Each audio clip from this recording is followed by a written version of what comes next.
প্রত্যেক মানুষ যখন চোখ দিয়ে গুনাহ করে, এই মোবাইলে নারী দেখে, ছবি দেখে, উলঙ্গ দৃশ্য দেখে, হারাম নাজায়েজ ছবি দেখে, রাস্তায় দেখে বেপর্দা বেহায়া নারী দেখে, নিজের আত্মীয় স্বজনের থেকে হোক আর রাস্তার মহিলা হোক, প্রত্যেক মানুষের চোখে যা দেখে হারাম, তা অন্তরে আইসা জমা হয়। আর অন্তর থেকে ধীরে ধীরে পরিকল্পনা, প্ল্যান, প্রোগ্রাম বাড়াইতে বাড়াইতে বাড়াইতে বাড়াইতে একসময় লজ্জাস্থানের দ্বারাও জিনা এবং ব্যভিচারের গুনাহ হয়ে যায়। নাউযুবিল্লাহ, নাউযুবিল্লাহ, নাউযুবিল্লাহ। আজকে ছেলেরা, তোমাদের চেহারা দেখলে বোঝা যায় বাপ, মাত্র বয়স 18 বছর, চেহারার মধ্যে রসকস নাই। 16, 18, 20 বছরের ছেলেদের সাফা ভিতরে ঢুকে গেছে। তোমাদের চুল দেখলে বোঝা যায়, তোমাদের চেহারার বিমর্ষ ভাব দেখলে বোঝা যায় গুনাহ করতে করতে তোমরা ক্লান্ত, গুনাহ করতে করতে ক্লান্ত। অনেক ছেলে আছে, আমি তো জানি ভাই, আমার অনেক ছেলের সাথে সম্পর্ক আছে, শত শত ছেলের সাথে। ওরা নিজেরাও বলছে, হুজুর মাঝে মাঝে গুনাহ করতে করতে ক্লান্তি, অর্থাৎ মোবাইল দেখতে দেখতে আর ভাল লাগে না, তো এমনি হাত টানা দিয়া মানে শুধু শুধু টানতেছে, মানে আর ভাল লাগতেছে না, ও কি করবে? আহা, তার জবান দিয়া তো আল্লাহর নাফরমানের শয়তান তারে এমন মোহর মারিয়া দিছে, 2-4-10 ঘন্টাতেও তো এই নাফরমান মোবাইলের এই দৃশ্যগুলো ছাড়া, মোবাইলের আর বন্ধুদের আড্ডা ছাড়া একটা বার তার মুখ দিয়ে আল্লাহ এই শব্দটাও বাইর হয় না। এই জানোয়ার সুখ পাবে কেমনে? এই হাইওয়ান সুখ পাবে কেমনে? ও তো ভিন্ন কিছু জানেই না, ও তো সেজদার মজাই জানে না, ও তো আল্লাহকে ডাকার মজাই জানে না, ও আল্লাহর রাস্তায় দান করার মজাই জানে না, ও আল্লাহর ইলম দ্বীন শিখার মজাই তো জানে না।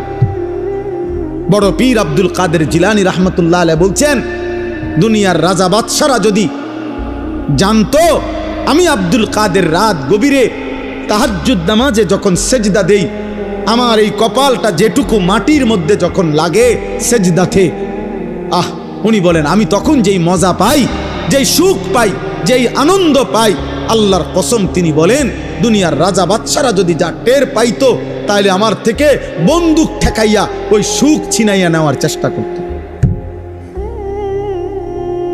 আলা বিযিকরিল্লাহি তাতমাইন্নুল কুলুব। রব্বুল আলামিন বলেন, আমি ওয়াদা দিলাম আমার বান্দা যখন আমাকে ডাকবে আমি তার দিল প্রশান্ত করে দেব, প্রশান্ত। এই জন্য দিল শান্ত হয় আল্লাহকে ডাকলে, আল্লাহর হুকুম মানলে। এই জন্য যার স্ত্রী আছে হালাল পবিত্র স্ত্রী, তার দিল শান্ত হয়, সে এক নারীতেই তৃপ্ত হয়। কিন্তু যেই হাইওয়ান, যেই চতুষ্পদ মানুষ নামের জানোয়ার রাত সারা রাত 10,000 না 10 লক্ষ নারীও যদি উলঙ্গ দেখে, সকালবেলা ঘুম থেকে উঠলেই আবার ওই জানোয়ার, ওই মানুষরূপী পশু আবার নারী দেখতে মন চায়, তার কোনোদিন তৃপ্তি নাই,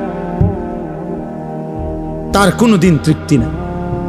শায়েখ আলী তানতাবি একজন বড় আরবের বড় বিখ্যাত আলেম ছিলেন। তিনি বলছেন যে, হে যুবক, তোমারে যদি কারুনের সমপরিমাণ সম্পদ দেওয়া হয়, তোমাকে যদি 10,000 নারী, হারাম নারী তোমার বিছানায় দেওয়া হয়, কারুনের সব সম্পত্তিও যদি তুমি তাদের পিছনে ব্যয় করো, আর 10,000 নারীকেও যদি তুমি উপভোগ করো, নাউজুবিল্লাহ, তিনি বলেন তারপরও খোদার কসম তুমি তৃপ্ত হবে না। কিন্তু একজন রবের পক্ষ থেকে নির্ধারণ করা পবিত্র স্ত্রী, সেটা 70 বছর তোমার তৃপ্তি এনে দিবে।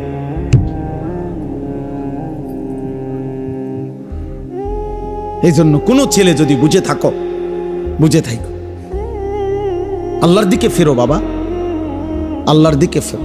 আমি বলছি তো, আমি একজনের আশাতেই বলি, একজন একজন একজন কেউ একজন বদলাবে, শুনবে এখানে, হয়তো বদলাবে আরেকখানে, এমনও হইতে পারে।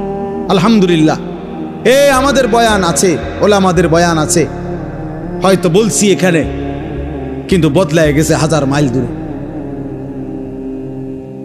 1000 মাইল। স্পেন থেকে যুবক ফোন দিয়া বলছে, হুজুর, কানতে কানতে অঝোর ধারায়, যে হুজুর আপনার কথায় গুনাহ ছেড়ে দিলাম, জিন্দেগি বদলায়। অথচ আমি কোনো স্পেনে বয়ান করি নাই, করছি বাংলাদেশে। বদলে গেছে স্পেনে, বলেছি বাংলাদেশে, বদলে গেছে আমেরিকার মিশিগানে। আমেরিকার একটি গুরুত্বপূর্ণ অঞ্চল আছে মিশিগান, ওই জায়গার নাম।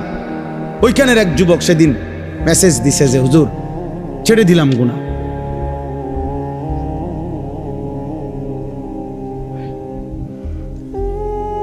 হ্যাঁ, এজন্য প্রিয় ভাই, আল্লাহ তাআলা বলছে কুল্লিল মুমিনিনা ইয়াগুদ্দু মিন আবসারি। আরে মুমিন মাত্রই চোখ নামাবে। ইমানদার কেমনে ভিন নারী দেখে? ইমানদার কেমনে ভিন নারী দেখে?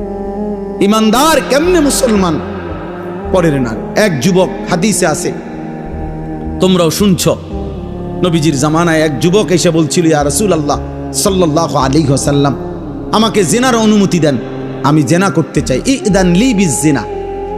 নবীজি তাকে 5টা প্রশ্ন করছে, যুবক কাছে আসো। নবীজি বলছে, তুমি কি চাও তোমার স্ত্রীর সাথে কেউ এই কাজটি করুক? সে বলছে না। বলছে, তুমি কি চাও তোমার বোনের সাথে কেউ এই কাজটি করুক? বলছে না। আমি সংক্ষেপে বলতেছি। নবীজি বললেন, তুমি কি চাও তোমার মেয়ের সাথে কেউ এই কাজটি করুক? বলছে না। নবীজি বলছেন, তুমি কি চাও তোমার মায়ের সাথে কেউ এই কাজটি করুক? নবীজি বলছেন না। স্ত্রীর কথা না, মাকে বলছেন। এরপরে নবীজি বলছে, তুমি কি চাও তোমার ফুফুর সাথে এই কাজটি কেউ করুক? যুবক বলছেন না। নবীজি বলছে, তুমি কি চাও তোমার খালার সাথে কেউ এই জিনা করুক? যুবক বলছে, লা ওয়াল্লাহি জালানি আল্লাহু ফিদাআকা।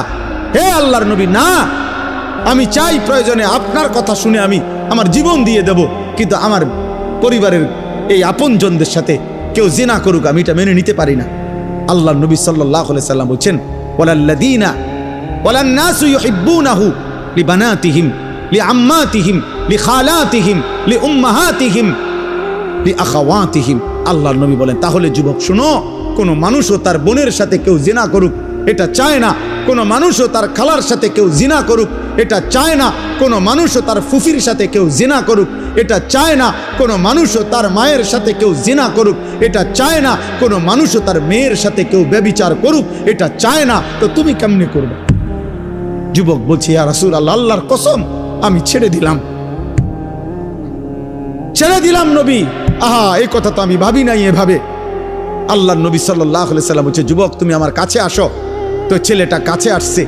নবী সাল্লাল্লাহু আলাইহি সাল্লাম তার বুকের মধ্যে হাত মুবারক রেখে বলছে, 3টা দোয়া করে দিছে এই ছেলেকে। আল্লাহুম্মা গফির যামবাহু, আল্লাহ তার গুনাহগুলো মাফ করে দেন। ওয়া তাহহির কলবাহু, তার অন্তরটা পবিত্র করে দেন। ওয়া হাসসিন ফারজাহু, আল্লাহ তার লজ্জাস্থানটাকেও পবিত্র রাখেন। সাহাবারা বর্ণনা করছে, এই যুবক এরপরে মৃত্যু পর্যন্ত আর কোনোদিন 1 সেকেন্ডের জন্য ফালাম ইয়ালতাফিত ইলা শাইইন, সে আর কোনোদিন কোনো ভিন নারীর দিকে তাকায় না। তোমরা না ফিরলে বাপ, আল্লাহর জন্য লড়বে কে বাপ? গাজার মানুষের জন্য কে কাঁদবে? ফিলিস্তিনের হামলা শেষ হলে ইসরায়েল থাইমা যাবে? কথা বলে না। ফিলিস্তিনের মুসলমান নিশ্চিহ্ন হয়ে গেলে ইহুদিরা থেমে যাবে তো? আমেরিকা থেমে যাবে তো? তোমরা জানো বাপ, আমাদের পার্বত্য চট্টগ্রাম, আমাদের বাংলাদেশের পার্বত্য, ও দেন একটা কাগজ দেন না, এটা দেন, এদিকে দেন। এই মনে করেন যে কেউ যারা বুঝের আছেন, ও বাংলাদেশের মানচিত্র দেখেন, বাংলাদেশের মানচিত্র যেমন আঁকা আছে, এই মানচিত্রের দিক দিয়া পার্বত্য চট্টগ্রাম এমন সিস্টেমে যে এটারা যদি এমনি কেচি দিয়া কাটে, কেচি দিয়া কাটলে এটা আলগা হয়ে ফিরে যাবে আর কি। মানে এই কোনাটা যদি এমনি মাঝখানে হইলে না, এটা কেচি দিয়ে কাটন যাইতো না, কারণ এটা মাঝখানে। কিন্তু এটা যদি এই পাশে হয়, তাহলে এই কাগজের এই জায়গায় এটা এই কোনা এটা কাটন যাবো নি, কাটলে কি হবে? এটা পড়ে যাবে না এদিকে। এই ঠিক আমাদের পার্বত্য চট্টগ্রাম কক্সবাজার এই সাইড দিয়ে, মানে এটা এমন সিস্টেম যে আমরা যদি কাইটটা লাই এটা থাইকে যাবে, এটা আলগা হয়ে যাবে। যেই কোনো সময় আমাদের এই পার্বত্য চট্টগ্রাম দুশ্মন কেটে ফেলবে, মানে আলাদা করে ফেলবে, আলাদা করে ফেলবে। তোমরা দেখো, তোমরা শুনবা বাপ, এই ছোট্ট মাত এমনিতেই বাংলাদেশ ছোট্ট। যারা ওয়ার্ল্ড ম্যাপ দেখছো, বিশ্ব মানচিত্র, ওই বিশ্ব মানচিত্রের মধ্যে বাংলাদেশের জায়গাটা দেখো, বাংলাদেশের লেগে জায়গা যে দূর, বাংলাদেশের নামটা একটু বড়, মানে বাংলাদেশ লিখতে এটাতে আটে না, আটে না। বাংলাদেশের অক্ষর বড়, বাংলাদেশ অক্ষর বেশি, জায়গা কম। সেখান থেকে যদি এই পার্বত্য চট্টগ্রাম হলো বাংলাদেশের 10 ভাগের 1 ভাগ, মানে পুরা বাংলাদেশের পার্বত্য চট্টগ্রাম 3টা জেলা, রাঙ্গামাটি, খাগড়াছড়ি, বান্দরবান, এই 3 জেলা মিল্লা বাংলাদেশের 10 ভাগের 1 ভাগ হলো এই 3 জেলা। বাকি 61 জেলা মিল্লা হলো 9 ভাগ। তাহলে কত বড় চিন্তা! নামে না 3টা জেলা, কিন্তু এরিয়া অনেক বড়। এবং মেন বাংলাদেশের পাহাড়, বাংলাদেশের মেন বনজ সম্পদ ওইখানে, বাংলাদেশের মেন নয়নাভিরাম দৃশ্য, বাংলাদেশের মেন পর্যটন কেন্দ্র, বাংলাদেশের উপার্জনের পর্যটন খাতের কোটি কোটি টাকার মেন খাত্র হইল এইটা কক্সবাজার, সেন্ট মার্টিন, পার্বত্য চট্টগ্রাম। ওইটা কেটে ফেলবে। তোমরা বুঝতেছ না, তোমরা যদি আল্লাহ হায়াত দেয় তোমরা আরো বাঁচবা বাবা। আল্লাহ চাইলে তোমরা যাদের বয়স এখন 20 বছর, আল্লাহ হায়াত দিলে ইনশাআল্লাহ তুমি আরো 40 বছর বাঁচবা, আরো 60 বছর বাঁচতে পারো হয়তো। তো সেই পর্যন্ত যদি তোমার জন্মভূমি নিরাপদ না থাকে, তো তুমি কোন ভূমিতে থাকবা? মাতৃভূমি ছেড়ে দিবা কেমনে বাপ? কথায় কথায় কইলেই তো আর একটা এলাকা ছেড়ে দেওয়া যায় না। আমরা সবগুলো মানুষরা যদি বলে যে আমরা অন্য কোথাও চলে যান, আমরা কই যাব? ইন্ডিয়া? ইন্ডিয়া আমগরে আশ্রয় দিব? হ্যাঁ, ইন্ডিয়া আমাদেরকে জায়গা দিবে? কথা বলে না। তাইলে যারে দেয় অন্য তো দিছেই, আমগরে দিবে? আপন জনরে তো জায়গা দিছেই, তা আমগরে আর দিবে কেমনে? আমগরে দিবে কেমনে আর? হ্যাঁ, আমরা বলবে খেদাই দিলা তোমরা, কখন তুম করে জায়গা দিমু? আহা, তাইলে আমাদের জন্য বঙ্গোপসাগর ছাড়া আর কোন জায়গা? তো বঙ্গোপসাগরও তো দখল করে ফেলবে, তুমি যাইবা কোথায়? নিজের ঘরে জীবন দেওয়া ছাড়া আর কিছুই মিলবে। যাই হোক বাবা, না বুঝলে কিছু করার নাই। বাকি এটা মনে রাখো বাপ, বিপদের অশনি সংকেত আছে। আমাদের রংপুর বিভাগে 8টি জেলা বাংলাদেশের, উত্তরবঙ্গ যেটা রেখো, ওইখানে প্রত্যেক দিন 12 মাস প্রতিদিন মুসলমান আল্লাহর কসম খ্রিস্টান হয়ে যাচ্ছে। প্রত্যেক, আমার এই 2 চোখে আমি 2 জন মুসলমানকে, এইবার ঈদের পরে গেছি যে 2 দিন ছিলাম, এই 2 চোখে দেখছি 2 জন লোক। আরো অনেক দেখছি আমি গত বছর 40 দিন ছিলাম উত্তরবঙ্গ তাবলিগের সফরে, দিনাজপুর, একটানা 40 দিন ছিলাম। এবছরও ছিলাম 2 দিন। নিজ চোখে দেখছি 2 ভাই ওইখানে, 2 জনে এখন খ্রিস্টান, 2 জনই মুসলমান ছিল। আশ্চর্য হবেন, একজন আল্লাহর কসমে কোরআন সামনে ওই নিজে বলছে ও 7 বছর মসজিদে ইমামতি করত। বুঝেন নাই? 7 বছর মসজিদের ইমাম ছিল। এমন মুসলমান, সে খ্রিস্টান হয়েছে, সে খ্রিস্ট ধর্ম প্রচার করে। এখন তো বুঝতেছ না আব্বা, মনে করছে এই চুলের ফ্যাশন এটাই জীবনের সবকিছু। একটা মেয়ের সাথে কথা বলতে পারতেছ, অথবা কোনো মেয়ের ছবি দেখে দেখে সময় কাটাচ্ছ, তুমি মনে করছে এটাই জীবনের। না বাপ, এটা জীবনের শেষ কথা। 12 কিলোমিটার পায়ে হাইটাও, 12 কিলোমিটার পায়ে হেঁটেও গাজার বাচ্চা একটা রুটি খুঁজে পায় না, একটা রুটি খুঁজে পায় না। একটা রুটির জন্য কোনো কোনো বাচ্চা 12 কিলোমিটার পায়ে হাইটা গেছে। আল্লাহর কসম, পত্রিকা। চোখ নামাও, চোখ, নজর হেফাজত করো, নজর হেফাজত করো। নারী দেখো না, অস্থির ছবি দেখো না। তোমার বড় মোবাইল দরকার, ব্যবহার করো, যেটা দরকার ওটার জন্য। তোমার মাদ্রাসার কাজ, তোমার স্কুলের পড়ালেখার কোনো কাজে, ব্যবসার কোনো কাজে, চাকরির কোনো কাজে, ঠিক আছে ভাই, যেটুকু দরকার ওইটুকু ব্যবহার করো। কিন্তু সারা দিন রাত 24 ঘন্টা মোবাইল এটারে বুকের সাথে রাখা, জীবনের সাথে বেঁধে ফেলা, এটা তো ভাইয়া ভালো করবে না। আমরা চেষ্টা করলাম বুঝাইতে, রাত গভীরে আমি বললাম ইয়াগুদ্দু মিন আবসারিহিম, আল্লাহর ওয়াদা ইন্নাল্লাযীনা ইউহিব্বুনা আন তাশিআল ফাহিশাতু ফিল্লাযীনা আমানু লাহুম আযাবুন আলীমুন ফিদ দুনিয়া ওয়াল আখিরাহ। নওজোয়ান শোনো এই কোরআনের আয়াত। আল্লাহ বলছে যাদের দ্বারা সমাজে অশ্লীলতা ছড়িয়ে পড়ে, বেহায়াপনা ছড়িয়ে পড়ে, আমি তাদেরকে দুনিয়াতেও কঠিন শাস্তি দেব, আখিরাতেও কঠিন শাস্তি দেব। ফিদ দুনিয়া ওয়াল আখিরাহ, কোরআন শরীফের আয়াত। আল্লাহ ওয়াদা দিছে এখানে আল খাবিসাতু লিল খাবিসিন ওয়াল খাবিসুনা লিল খাবিসাত। এই যুবক শোনো, আল্লাহ বলছে যেই যুবকের চরিত্রহীন, যেই যুবক নারী, ছবি, অশ্লীল, জিনা, ব্যভিচার, নিজের হাতকে নিজের লজ্জাস্থানে নাপাক কাজে ব্যবহার করছে, এই অসভ্য দুশ্চরিত্র লম্পট, আল্লাহ ওয়াদা দিছে নাফরমান, মনে রাখিস তোর বউও মিলবে এমন খবিস। এই যে কোরআন শরীফ আল্লাহর ওয়াদা, আল্লাহ বলছে খবিস, তোর বিবিও হবে খবিস। তুই তখন বুঝবি, তোর বেডি যখন আরেক বেড়ার লগে চলবো তখন বুঝবা, তখন বুঝবা দুনিয়া কা অন্ত মানুষের বেডি চাও, টের পাও না। তোমার বিবি বিয়ে করার পরে যখন দেখবা অসৎ, 2 নাম্বার চরিত্রহীন, তখন বুঝবা বাবা। কোন স্বামী যদি শোনে 12 বছর পরেও আমার স্ত্রী পরকীয়ায় আসক্ত, অন্য পুরুষের লগে আসক্ত, ওই স্বামীর তখন আর দুনিয়ায় কিছুই থাকে না। 1000 কোটি টাকাও তখন কিছু হয় না, তার জীবনটাই তখন জাহান্নামের টুকরা হয়ে যায়। আমি একজন না, আমি এমন শত শত মানুষ জানি।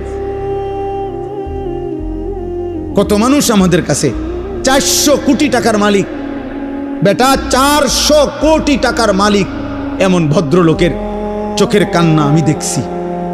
পরিবারের কষ্ট, পরিবারের অশান্তি, বলতেছে হুজুর গোটা পৃথিবী জানে, সকালবেলা আমার অফিসের হাসি দেখলে, আমার 1 কোটি 20 লাখ টাকা দামের 4টা গাড়ি প্রতিদিন আমার ঘরের সামনে রেডি থাকে, ড্রাইভার 4 জন আলাদা। আমার যেদিন যেটাতে মন চায় আমি সেটাতেই উঠি। প্রতিটা গাড়ির ন্যূনতম দাম 1 কোটি 20 লাখ টাকার উপরে, আলিশান বাড়ি। কিন্তু পৃথিবীবাসী মনে করে আমি কত সুখী, কিন্তু আমি জানি হুজুর আমার একাকিত্ব রাত নির্ঘুম কাটে। শত শত রাত আমি কোনোদিন 1 ফোঁটা ঘুমাইতে পারি না।